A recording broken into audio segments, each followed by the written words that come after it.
شاہ صاحب دامت برکاتہم العالیہ اور حضرت قبلہ پیر محمد یعقوب صاحب سرپرست مدرسہ حاضر اور حضرت قبلہ پیر سید آصف شاہ صاحب اور جماعت اہل سنت بہاولپور ڈویژن کے امیر حضرت مفتی محمد احمد سعیدی صاحب دامت برکاتہم العالیہ، سید فیض رسول شاہ صاحب اور اللہ کے فضل و کرم سے جماعت اہل سنت پاکستان کے عہدیداران و اراکین، ضلع کی سطح کے، صوبے کی، تحصیل کی اور ماشاءاللہ دیگر علماء کرام یہاں جلوہ فگن ہیں، اور آپ نے ابھی ایک بہت شاندار اور بہت جاندار خطاب سماعت کیا ہے۔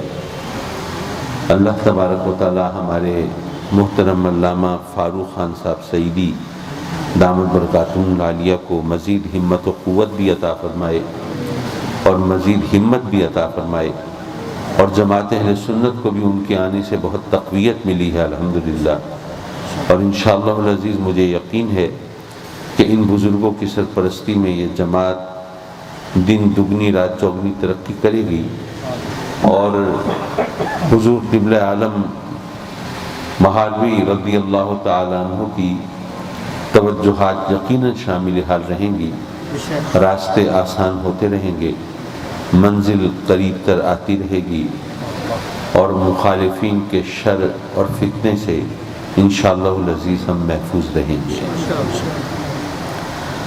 حضرات مکرم، چونکہ قبلہ عالم مہالوی کے عرس کا موقع ہے اور ہم اہل سنت ہیں، بزرگوں کی عظمت و شان کو مانتے ہیں، کشف و کرامات کو مانتے ہیں، تصرف و اختیار کو مانتے ہیں، تو اس پس منظر میں اگر یہاں پر کوئی مخالفین ہوتے، معاندین ہوتے، معترضین ہوتے تو بات کرنے کا انداز کچھ مختلف ہوتا، لیکن جب سب ماننے والے ہیں، جبین نیاز کو خم کرنے والے ہیں اور سر تسلیم کو جھکانے والے ہیں، تو ظاہر ہے کہ یہاں پر ایک کیف و مستی کی بات جو ماحول حافظ فاروق خان صاحب سعیدی نے بنایا ہے اسی کے تسلسل میں چلنے کی ضرورت ہے۔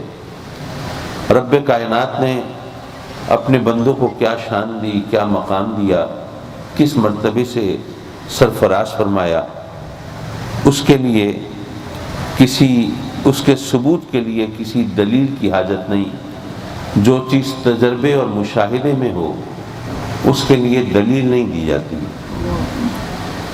اگر کوئی یہاں کہے کہ جی رات کا وقت ہے تو کوئی ثبوت نہیں مانگے گا کہ جی رات کا وقت ہے تو ثابت کیجئے رات کا وقت ہے۔ ثابت کرنے کی کیا ضرورت ہے؟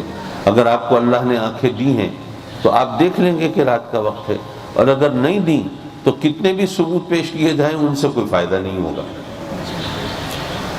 حضرات مکرم، میں ایک بار سفر کر رہا تھا تو کچھ ہم سفر دوسرے عقیدے سے تعلق رکھتے تھے اور غالباً مجھے پہچانتے تھے، میں ان سے واقف نہیں تھا۔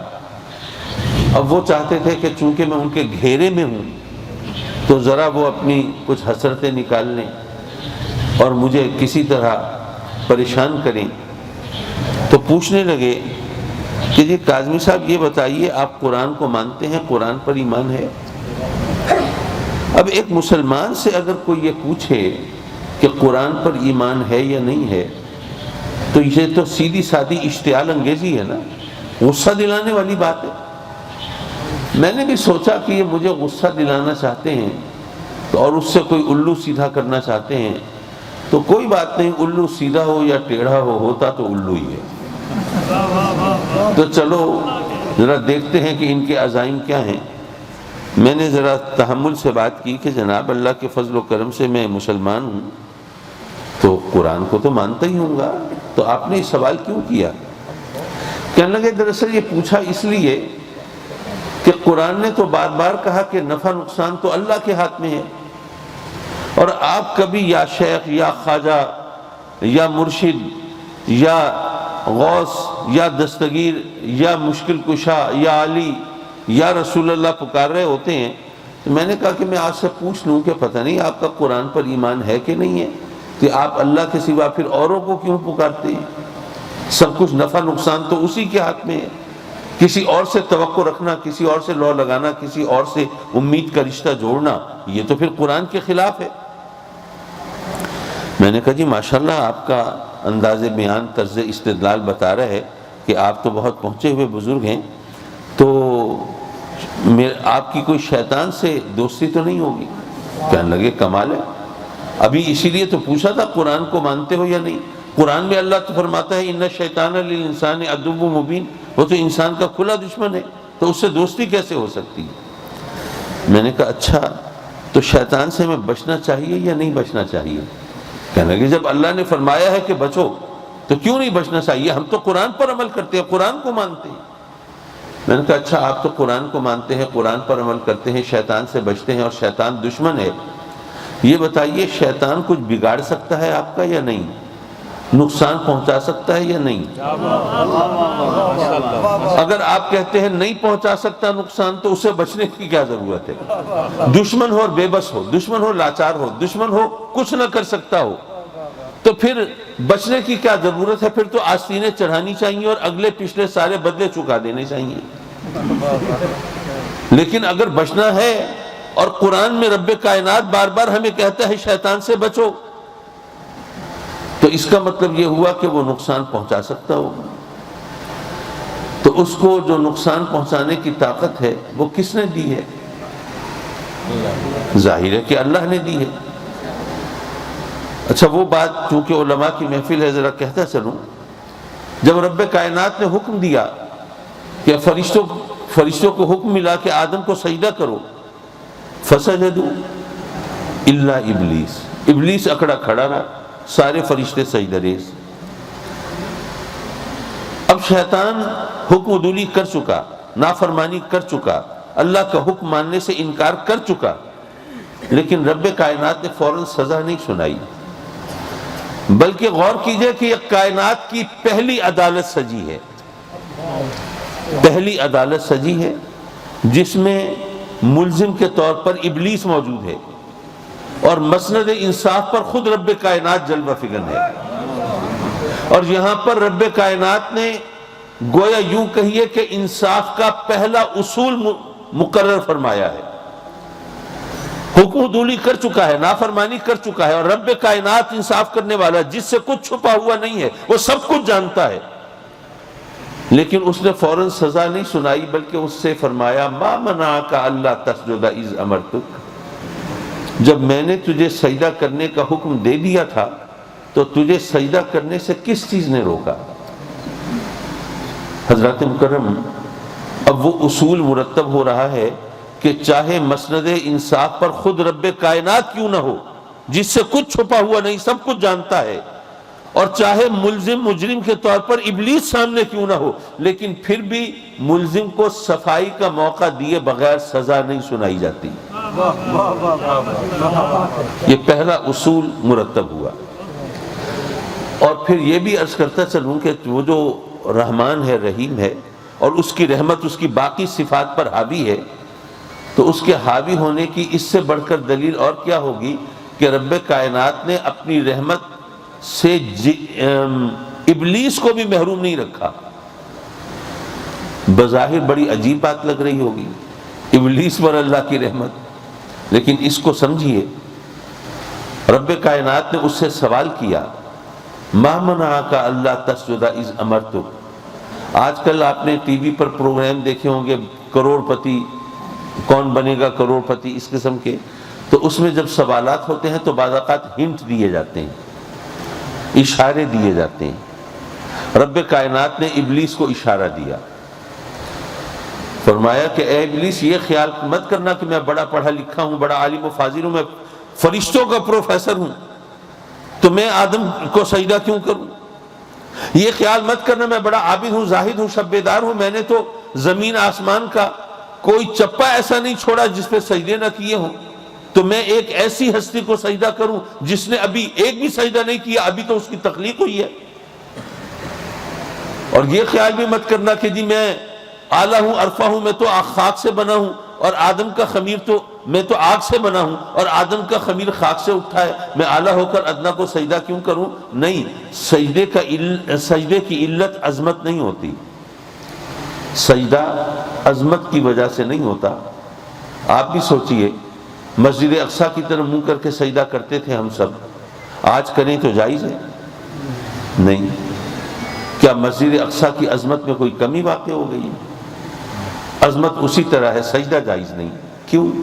پہلے اللہ کا حکم تھا اس کی طرف منہ کر کے سجدہ کرو، آج حکم ہے کہ نہیں، بیت عتیق کی طرف منہ کر کے سجدہ کرو۔ تو سجدے کی علت امر ربی ہے، عظمت نہیں ہے۔ پھر دیکھیے کہ اللہ کی عظمت میں کبھی کمی ہو سکتی ہے؟ ہو ہی نہیں سکتی، ظاہر ہے ساری عظمتیں اسی کے لیے ہیں۔ لیکن سورج غروب ہو رہا ہو، طلوع ہو رہا ہو یا زوال کا وقت ہو، اس وقت کوئی سجدہ کرنے لگے، نماز پڑھنے لگے، آپ اہل علم اس کو روکیں گے، منع کریں گے؟ وہ کہے کہ جناب میں اللہ کو سجدہ کر رہا ہوں، غیر اللہ کو تو نہیں کر رہا، کوئی بت پرستی تو نہیں کر رہا، مجھے کیوں روکتے ہو؟ اللہ کو سجدہ کرنے سے روکتے ہو، یہ کیا کرتے ہو؟ تو آپ کہیں گے کہ نہیں، سجدہ اگر عظمت کی وجہ سے ہوتا تو اللہ کو سجدہ ہر وقت کر سکتے تھے، لیکن سجدہ اللہ کے حکم کی وجہ سے ہوتا ہے۔ اس کا حکم یہ ہے کہ اس وقت مجھے بھی سجدہ نہ کرو۔ بہرحال جب ابلیس کو اشارہ دیا رب کائنات نے، لیکن چونکہ اس نے مردود ہونا تھا، ملعون ہونا تھا، راندہ درگاہ ہونا تھا، تو اس نے وہی جواب دیا، انا خیر منہ، میں تو آدم سے بہتر ہوں، خلقتنی من نار و خلقتہ من طین، مجھے آگ سے بنایا، اسے خاک سے بنایا، میں آگ سے بنا، میں اعلیٰ، میں عرفہ، میں بہتر، وہ خاک سے بنا، وہ ادنا، وہ کمتر۔ اب سوال و جواب کی گنجائش تو اب بھی تھی۔ رب کائنات فرما سکتا تھا کہ میں چاہوں تو ادنا سے اعلیٰ بنا دوں، اعلیٰ سے ادنا بنا دوں۔ آپ کا اگر کاشتکاری سے تعلق ہے تو آپ فصلیں اگاتے ہیں، کھیتوں میں باغ لگاتے ہیں، اب جناب یہ جو اجناس اسمار اگتے ہیں یہ مٹی سے اگتے ہیں نا، چلیں تو وہ ہوٹرز لگی ہوئی گاڑی چل آ رہی ہوتی ہیں، دور سے وہ ان کی آواز آتی ہے، پتہ چلتا ہے کہ کوئی بلا، کوئی مصیبت آ رہی ہے۔ لیکن پرانے زمانے میں تو یہ سب کچھ نہیں ہوتا تھا۔ اس وقت اگر کسی بادشاہ نے نکلنا ہوتا تھا تو کیا ہوتا تھا؟ ممکن ہے کہ آپ نے افسانوں میں، ناولز میں، کہانیوں میں پڑھا ہو، یا اگر اللہ نے آپ کو توفیق دی ہو تو ممکن ہے ٹی وی ڈراموں میں، فلموں میں دیکھا بھی ہو کہ پرانے زمانے میں ہوتا ایسا تھا کہ جب بادشاہ نے چلنا ہوتا تھا تو آگے نقیب چل رہا تھا، آواز لگاتا تھا، با ادب، ہوشیار، شہنشاہ وقت، جلوہ فگر ہونے والے ہیں۔ فرض کیجئے پرانا وقت ہے، بادشاہ کی سواری آ رہی ہے، نقیب نے آواز لگائی، نگاہ روبرو، با ادب، با ملاحظہ، ہوشیار، خبردار، ذل الہی، جہاں پناہ، شہنشاہ وقت، جلوہ فگر ہونے والے ہیں۔ کسی بندے نے جا کے نقیب سے پوچھا کہ بھائی یہ تم کیا آوازیں لگا رہے ہو، کیوں خبردار کر رہے ہو؟ بادشاہ آ رہا ہے نا، کوئی چور ڈاکو تو نہیں آ رہا کہ ہم دکانیں بند کر لیں، اپنا مال چھپا لیں، کوئی خونی قاتل دہشت گرد تو نہیں آ رہا کہ ہم جانیں بچا کے بھاگ جائیں۔ بادشاہ آ رہا ہے، بادشاہ تو رعایا کے جان و مال کا محافظ ہوتا ہے۔ پرانے زمانے میں بادشاہ ایسے ہی ہوتے تھے۔ اگر آج آپ کی سمجھ میں بات نہ آئے تو اس کے لیے معذرت۔ تو اس نے اگر نقیب سے پوچھا کہ جناب بادشاہ آ رہا ہے، رعایا کی جان و مال کا محافظ آ رہا ہے، تو اس میں خبردار کرنے کی کیا بات ہے؟ کوئی چور ڈاکو تو نہیں آ رہا، کوئی خونی قاتل تو نہیں آ رہا۔ اگر کسی نے سوال کیا ہوگا تو نقیب نے جواب دیا ہوگا کہ بے وقوف تجھے خبردار اس لیے نہیں کر رہے کہ کوئی چور ڈاکو یا خونی قاتل آ رہا ہے، جان یا مال بچانے کی فکر کرو۔ ارے نہیں، خبردار اس لیے کر رہے ہیں کہ شہنشاہ وقت کی سواری آ رہی ہے، اگر تجھے خبر نہ ہوئی کہیں لا علمی میں مارا نہ جائے، ممکن ہے اس بے خبری میں تیری زبان سے کوئی ایسی بات نکل جائے یا تجھ سے کوئی ایسی حرکت سرزد ہو جائے کہ بادشاہ کو ناگوار گزرے، وہ غصے میں آ جائے اور تیری شامت آ جائے۔ تو خبردار کر رہے ہیں کہ بادشاہ کی سواری آ رہی ہے، ذرا اپنی زبان پر، اپنی نگاہ پر، حرکات و سکنات پر ذرا قابو رکھنا، تاکہ بادشاہ کے قہر و غضب کا نشانہ نہ بن جانا۔ بلا تشبیہ و بلا تمثیل عرض کرتا ہوں، رب کائنات بھی اپنے بندوں کو خبردار کر رہا ہے، اے میرے بندو، یہ میرے ولی ہیں، یہ خوف اور غم سے محفوظ ہیں، یہ میری امان میں ہے، یہ میری پناہ میں ہے۔ ارے آنے والا زمانہ آتا رہے، ان کو ڈرا نہیں سکتا، خوف زدہ نہیں کر سکتا۔ گزرنے والا زمانہ گزر جائے اور ان کو غم نہیں دے سکتا، دکھ نہیں دے سکتا۔ میرے ولی وہ جن کا زمانہ کچھ نہیں بگاڑ سکتا، تمہاری اوقات کیا ہے؟ اس لیے خبردار رہنا، ہوشیار رہنا۔ حضرات مکرم رب کائنات نے اپنے محبوبوں کو کیا شان عطا فرمائی، ہم سب ماننے والوں میں ہیں۔ میں ذرا آگے جو میرا سفر ہے اور جب گھڑی پر نظر ہے تو دل بیٹھتا ہے اور کچھ بات کرتے ہوئے بھی تردد ہوتا ہے۔ صرف ایک بات دہرا کے نصیحت کے طور پر اور پھر میں آپ سے رخصت کا خواہاں ہو جاؤں گا۔ حضرات مکرم حضور محبوب الہی نظام الدین اولیاء رضی اللہ تعالیٰ عنہ نے یہ اپنے ملفوظات میں تحریر فرمایا۔ اس میں فرمایا کہ ایک اللہ والے تھے، اس سے لو لگانے والے، پینگے بڑھانے والے، اس کے قرب کے درجات طے کرنے والے، اور روزی کمانے کے لیے وہ دال روٹی کی چھابڑی لگاتے تھے۔ اچھا، پرانے زمانے میں جس وقت کی بات ہو رہی ہے تو اس وقت میری جو ایج گروپ کے لوگ ہیں، میرے ہم عمر، ان کو یاد ہوگا ہمارے بچپن میں کھوٹے اور کھرے سکوں کا سلسلہ ہوتا تھا۔ آج کل تو آپ لوگ سمجھتے ہوں گے بس یہ محاوروں کی بات ہے، یہ کھوٹا سکہ، یہ کھرا سکہ صرف کہنے کی بات ہے، محاورے کی بات ہے۔ لیکن میری ایج گروپ کے لوگ جانتے ہوں گے واقعی سکے کھوٹے کھرے ہوتے تھے۔ کوئی سکہ زیادہ لین دین سے وہ گھس گیا، اس کا چاند تارا مٹ گیا، حکومت کا مونو گھس گیا، اب وہ اس پر کوئی نشان نہیں رہا تو کھوٹا ہو گیا، اب وہ دھات کا ایک ٹکڑا رہ گیا، سکہ تو نہ رہا۔ اسی طرح اگر کچھ بچوں نے کسی سکے کی ٹھکائی پٹائی کر دی اور اس پہ کچھ اور نقوش ابھار دیے اور اصل نقوش جو ہے وہ مدھم ہو گئے تو اب وہ بھی کھوٹا ہو گیا، اس سے کے بدلے کچھ نہیں مل سکتا تھا۔ تو میں نے یہ وضاحت اس لیے کی کہ آج کل چونکہ بچوں کو پتہ ہی نہیں کہ کھوٹا سکہ بھی حقیقتاً ہوتا تھا، تو اس کی وضاحت کرتا چلوں۔ تو حضور محبوب الہی نظام الدین اولیاء رضی اللہ تعالیٰ عنہ فرماتے ہیں کہ وہ اللہ کے محبوب مقبول بندے تھے اور روزی کمانے کے لیے دال روٹی کی چھابڑی لگاتے تھے۔ ایک دن ایک نوجوان ان کے پاس گیا اور کھوٹا سکہ ان کو دیا اور دال روٹی مانگی، تو اب ان بزرگ نے وہ سکہ دیکھا، بھالا۔ اب وہ نوجوان سوچ رہا ہے مجھے واپس کر دیں گے، بھئی یہ سکہ کھوٹا، اس کے بدلے تو سودا نہیں مل سکتا۔ لیکن بڑا حیران ہوا کہ سکہ دیکھ بھال کے گلے میں ڈال دیا، دال روٹی دے دی۔ اب وہ سوچ میں پڑ گیا چکر ہے کیا؟ اگر نہ دیکھا ہوتا، بغیر دیکھے ڈال دیا ہوتا گلے میں تو میں سمجھتا کہ بھئی چلو نہیں دیکھا جلدی میں، ایسے ہی دھوکہ ہو گیا، لیکن دیکھ بھال کے یہ کیسے کیا؟ پھر اس نے سوچا کہ لگتا یہی ہے کہ بوڑھے آدمی ہیں، بزرگ آدمی ہیں، نظر ان کی کمزور ہو گئی ہے، ان کو پتہ نہیں چلتا، بس دیکھتے اس لیے ہیں کہ لوگوں کو یہ بتا سکیں کہ مجھے پتہ چلتا ہے، لوگ کھوٹے سکے چلائیں نہیں، ذرا پریٹینڈ کرتے ہیں، بہانہ بناتے ہیں، ورنہ ان کو کھوٹے کھرے کی تمیز نہیں ہے، ان کی نظر کمزور ہے، ورنہ دیکھ بھال کے سکہ قبول کیوں کر لیتے؟ تو اس نے یہ سوچ کے جب گھر واپس آیا تو اپنے گھر والوں کو بتایا کہ بھئی کسی کے پاس اگر کوئی کھوٹا سکہ ہو تو اسے ضائع نہ کریں، پھینکے نہیں، بلکہ فلاں چوک پہ وہ ایک دال روٹی بیچ رہا ہے ایک بوڑھا آدمی، اس سے جا کے دال روٹی کھا لیں، اس کو پتہ نہیں چلتا، کھوٹے کھرے کی پہچان نہیں۔ اچھا، گھر والوں نے بھی آزمایا، گئے، کھوٹا سکہ دیا، سودا مانگا، دال روٹی مل گئی، دیکھ بھال کے کھوٹا سکہ گلے میں ڈالا۔ اب تو کنفرم ہو گیا نا، بات پکی ہو گئی، واقعی ان کو نہیں پتہ چلتا۔ اب گھر والوں نے آ کے اپنے عزیزوں کو، رشتہ داروں کو، دوستوں کو، ہمسایوں کو، سب کو بتایا کہ بھئی کھوٹے سکے چل سکتے ہیں، وہاں پہ جا کے خامخواہ ضائع مت کرنا۔ اب جناب خوب کھوٹے سکے چلے وہاں پہ، ماشاءاللہ ان بزرگ کے پاس کھوٹے سکوں کا ڈھیر لگ گیا۔ حضور محبوب الہی رضی اللہ تعالیٰ عنہ فرماتے ہیں کہ کچھ دنوں کے بعد ان بزرگ کا دنیا سے رخصت ہونے کا وقت آ گیا۔